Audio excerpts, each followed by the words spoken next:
嚟緊星期三，跑馬地將會舉行9場賽事，頭場開跑時間為晚上6點40分。今次我哋將會分析練馬師方嘉柏，佢將會派出8匹馬上陣，究竟邊匹要拖，邊匹可以飛？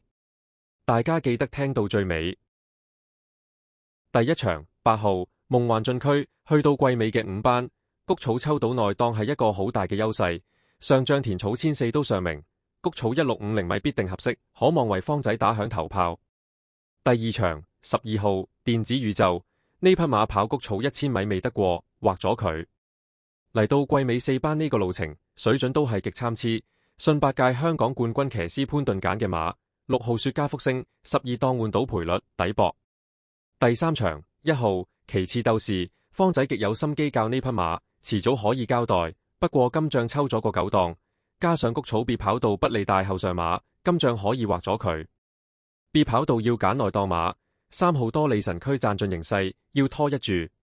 第四場12號喜勝進區，上仗初跑谷草排外檔，跑咗個唔錯嘅第4名，今仗檔位內移，強配騎師艾少禮，有力一爭。唔通揀食燒賣去樂園或者玩激流咩？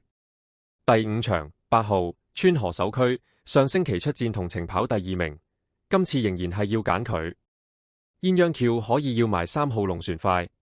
第7場1號喜旺區，呢匹馬嘅最佳路程一直都係1004米或以下，上仗唔好彩俾連官王偷咗雞，今仗肯定會再搏。第8場3號大千氣象，評分已經降到合適水平，估唔到今次對手係差咗咁多，排咗2檔，隨時贏得。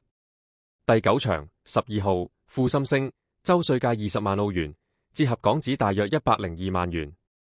大前仗響4班勝出，時間根本係超級，血統顯示呢匹馬係非常早熟，一定想季內贏多場攞埋150萬特別獎金，今次排埋個2檔，可作二重彩膽。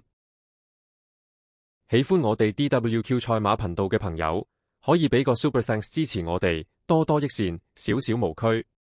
多謝收聽，請訂閱、分享、讚好及留言。